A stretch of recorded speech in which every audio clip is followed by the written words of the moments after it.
Bapak Ibu yang dikasihi Tuhan Yesus Kristus, kembali lagi kita berjumpa dalam ibadah online,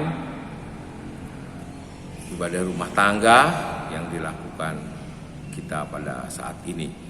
Sebelumnya dalam pembacaan firman Tuhan kita akan membaca dari 1 Petrus pasal 4, 1 Petrus pasal 4 ayat 1 sampai 6. Tapi sebelumnya mari kita berdoa mohon bimbingan Roh Kudus. Kita berdoa.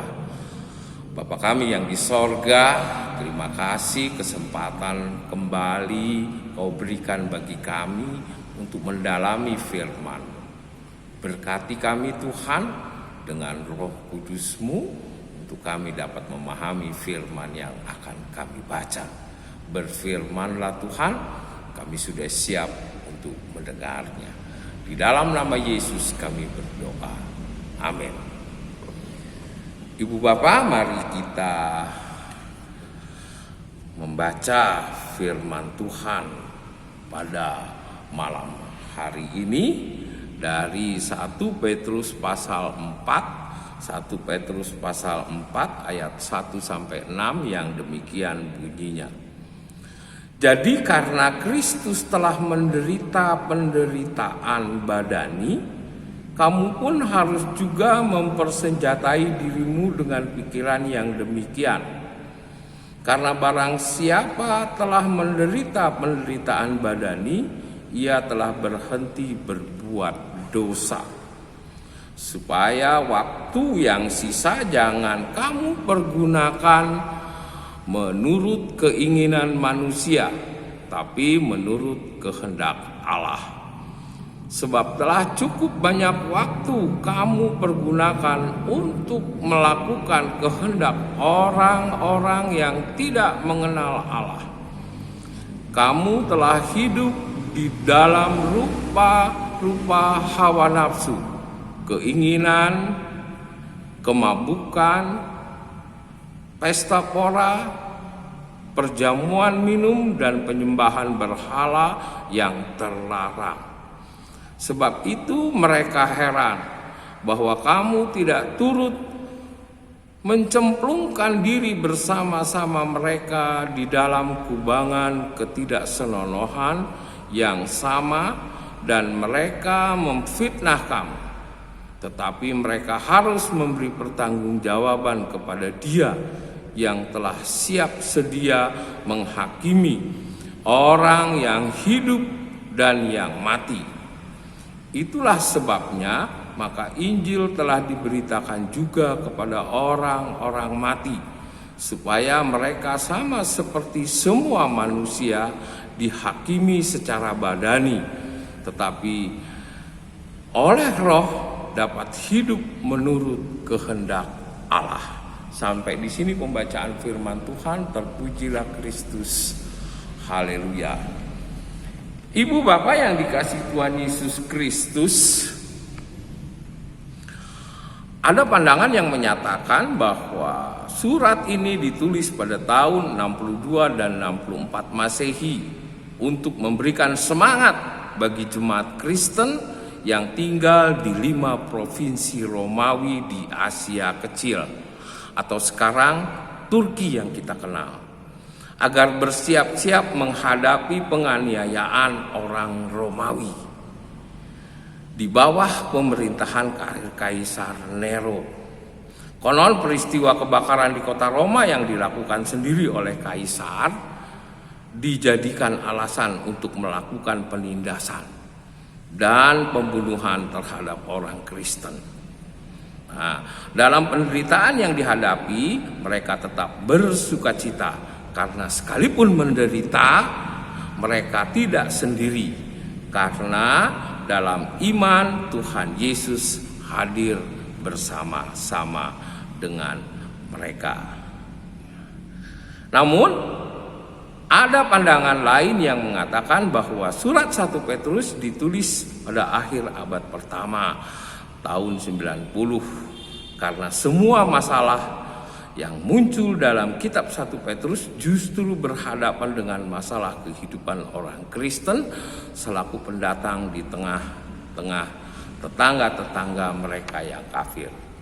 Baik Ibu Bapak, itu mah sekedar prolog yang harus kita ini kan. Tapi permasalahannya kalau dalam 1 Petrus ini tadi, pasalnya yang keempat, Ibu Bapak, gak ada seorang pun yang ingin hidup susah. Gak ada. Gak ada seorang pun yang ingin hidup menderita. Gak ada. Ya kan?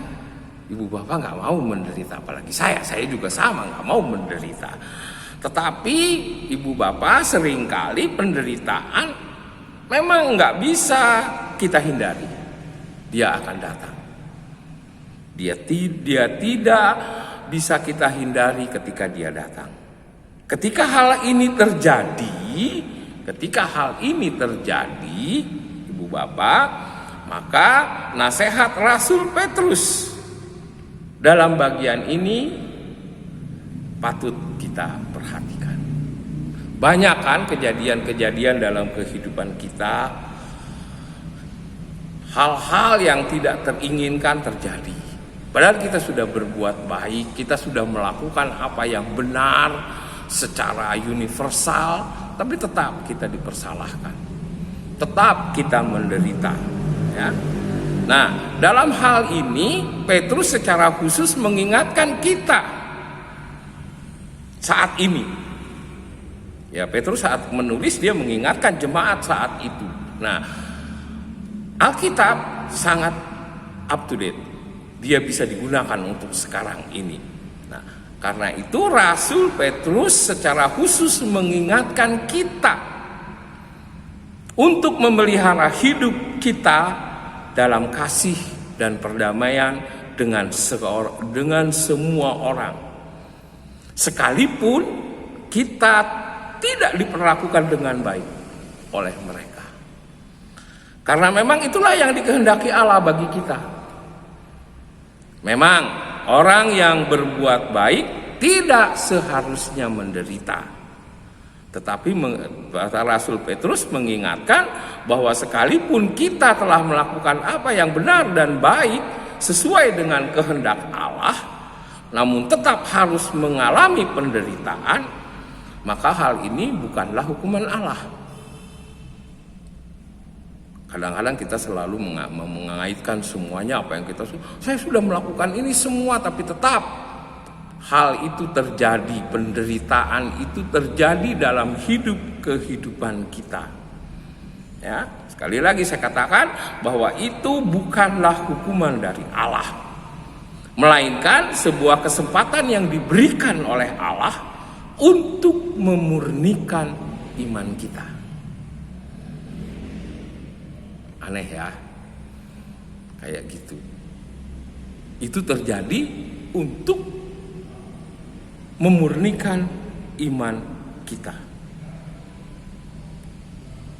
Lalu bagaimana kita harus bersikap menghadapi penderitaan itu yang katanya memurnikan iman kita? Ya, kalau penderitaan itu terjadi memang karena kesalahan kita, ya berarti bukan memurnikan iman kita. Memang itu yang harus konsekuensi yang harus kita tanggung. Ya. Ini kalau kita sudah berbuat baik, kita sudah melakukan apa yang benar secara universal, tapi kita tetap menderita karena ada orang yang memang tidak suka dengan kita, ya itulah yang dikatakan untuk memurnikan iman kita. Ya. Jadi bagaimana sikap kita kembali tadi?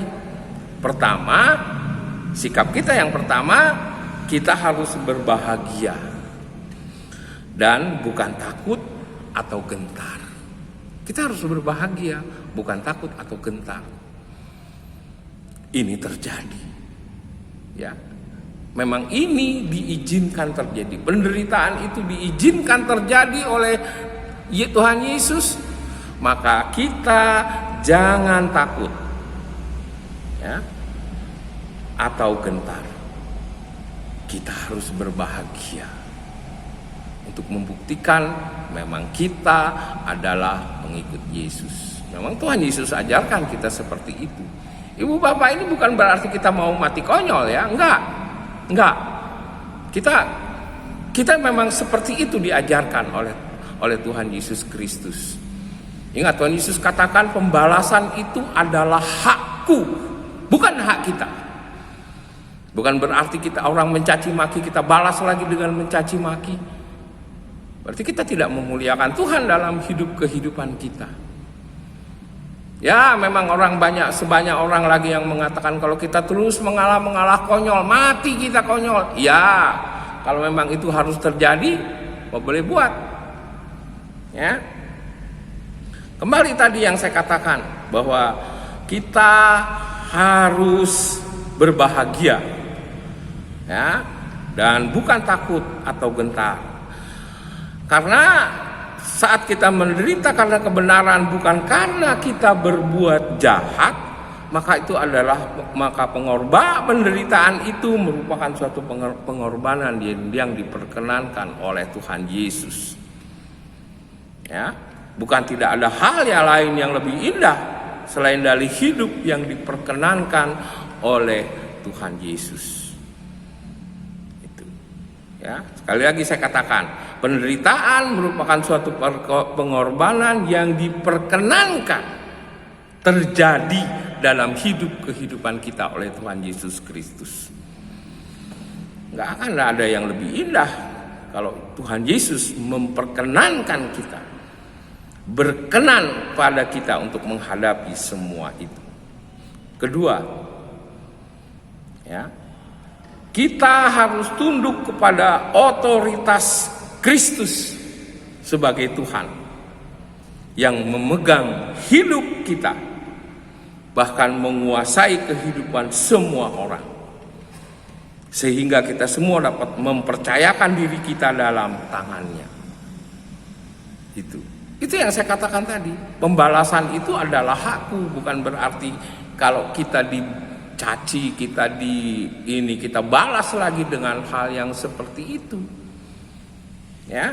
Nah, ingat yang kedua tadi, kita harus tunduk kepada otoritas Kristus sebagai Tuhan yang memegang hidup kita. Gak mungkin dia mau mencelakakan kita. Rancangannya adalah rancangan yang terbaik bagi kita. Ya. Yang ketiga, ibu bapak, kita harus siap memberi jawaban kepada semua orang tentang pengharapan iman Kristen, yakni pekerjaan yang sedang Allah genapi dalam hidup umatnya melalui penderitaan itu. Kita harus siap memberi jawaban tentang penderitaan yang kita alami itu, ya, bahwa pekerjaan Allah sedang digenapi melalui kehidupan kita. Ya, memang berat semua itu kita lakukan, ke satu, kedua, ketiga berat. Ya, itulah konsekuensinya kita sebagai orang Kristen. Kita harus memikul salib. Ya, memikul salib ya pasti akan seperti itu. Kita bukan dari dunia ini. Mereka tidak kenal Yesus, hingga mereka selalu berbuat hal-hal yang Tuhan Yesus tidak inginkan. Ya. Ada satu janji Tuhan yang indah bagi umat yang sedang mengalami penderitaan, yaitu Yesus yang telah berkenan mengizinkan kita mengalami penderitaan tidak akan pernah berhenti menopang, tidak akan pernah berhenti memberi kekuatan, tidak akan pernah berhenti menghibur kita. Jadi dalam saat kita mengalami penderitaan, maka Yesus akan selalu menopang agar kita kuat menghadapi semua itu. Yesus memberikan kekuatan. Kalau menopang ya menjaga supaya kita nggak jatuh. Memberi kekuatan, kita kuat menghadapi semuanya itu. Menghibur kita, Dia memberikan pengharapan, hiburan bagi kita. Walaupun kita mengalami satu penderitaan, kita tetap bahagia menghadapi semuanya. Ibu bapak Allah yang mengizinkan anak-anaknya menderita tidak hanya menonton. Jadi Allah dalam diri Yesus tidak hanya tinggal diam. Allah dalam diri Yesus tidak hanya menonton kita menderita, ya, tetapi turut menanggung penderitaan itu.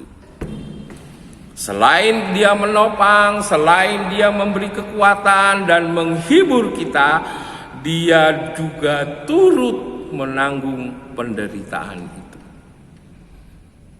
Ya, penderitaan dalam arti yang sangat luas, macam-macam penderitaan itu. Kita dikucilkan, kita dibenci, kita dimacam-macam. Ibu bapak, renungan yang kita bisa tarik di sini adalah jika Tuhan Yesus menghendaki kita menderita karena kita sudah berbuat sesuai dengan firman-Nya, mari kita terima itu. Atau mungkin ibu bapak punya respon yang lain. Yang pasti kita jangan takut, apalagi gentar.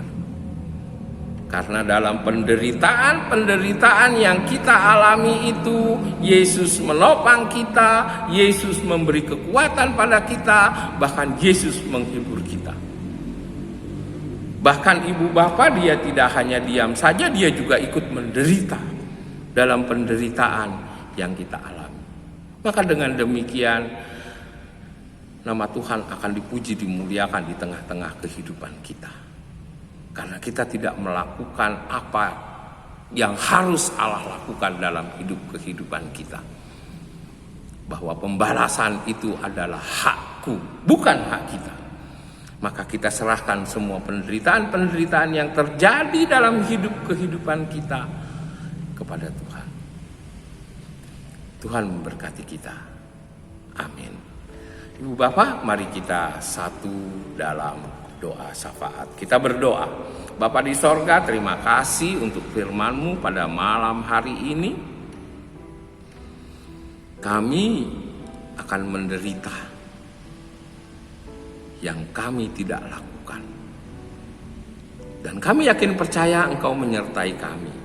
Engkau menopang kami, Engkau memberi kekuatan kepada kami, dan Engkau menghibur kami dalam kami menghadapi kehidupan kami ini, Tuhan. Karena itu kami berterima kasih, Tuhan, dan Engkau selalu mengingatkan kami bahwa pembalasan itu adalah hak-Mu, bukan hak kami, Tuhan. Terima kasih, Tuhan, untuk firman-Mu pada malam hari ini. Kami juga berterima kasih, Tuhan, karena Engkau tetap menyertai kami dalam kondisi kami saat ini, saat pemerintah bangsa negara kami mengalami COVID-19 ini, Tuhan. Rasa ketakutan, rasa was-was, dan lain sebagainya, tapi Engkau memberikan kekuatan bagi kami. Karena itu Tuhan, Engkau juga memberi kekuatan kepada para pemimpin kami, Bapak Presiden, Wakil, para menteri, gugus tugas, para medis yang ada di garis depan dalam menghadapi COVID-19 ini. Engkau memberi kekuatan kepada mereka, Engkau memberi kekuatan kepada keluarga-keluarga mereka, Tuhan, hingga mereka tetap dapat melaksanakan tugas kewajiban mereka seturut dengan kehendak-Mu. Terima kasih, Tuhan, untuk semuanya ini. Kami juga berdoa bagi gereja kami berdoa untuk Ibu Pendeta, presbiter, panitia-panitia, pegawai yang terus melakukan yang terbaik dalam setiap ibadah-ibadah ini Tuhan. Biarlah Engkau memberkati mereka Tuhan, Engkau memberikan kekuatan bagi mereka dalam hal kondisi pandemi COVID-19 saat ini. Kami juga berdoa bagi umat-Mu Tuhan di Jemaat Maranatha Subang ini, simpatisannya. Engkau tetap memberikan kekuatan kepada kami. Engkau menjagakan kami, memberikan kesehatan, kekuatan bagi kami, hingga kami dapat tetap melakukan segala kegiatan-kegiatan kami dengan protokol-protokol yang diwajibkan bagi kami, hingga kami dapat menjaga kondisi kesehatan kami. Semuanya ini karena anugerah-Mu kepada kami Tuhan. Terima kasih untuk semuanya ini Tuhan. Kami juga berdoa bagi umat-Mu yang sakit, yang tidak dapat kami sebutkan satu persatu, baik di rumah maupun yang di rumah sakit. Tuhan tolong mereka, berikan kekuatan kepada mereka untuk dapat menghadapi semuanya ini. Dan juga kami menyerahkan segala program-program dari jemaat kami ini Tuhan ke dalam tangan-Mu. Biar Engkau memberkati dan kami semua presbiter, pendeta, majelis, dan pelkat-pelkat dapat melaksanakan semuanya ini. Bapa di sorga, ampuni salah dosa kami dan Engkau tetap memberikan berkat-Mu secukupnya sampai sisa hidup kami. Di dalam nama Tuhan Yesus Kristus yang sudah mengajar kami berdoa. Bapa kami yang di sorga, dikuduskanlah nama-Mu, datanglah kerajaan-Mu, jadilah kehendak-Mu di bumi seperti di surga. Berikanlah kami pada hari ini makanan kami yang secukupnya, dan ampunilah kami akan kesalahan kami, seperti kami juga mengampuni orang yang bersalah kepada kami. Jangan bawa kami ke dalam pencobaan, tapi lepaskanlah kami daripada yang jahat. Karena Engkau-lah punya kerajaan dan kuasa dan kemuliaan sampai selama-lamanya. Amin. Demikian Ibu Bapak ibadah kita. Terima kasih atas segala perhatiannya.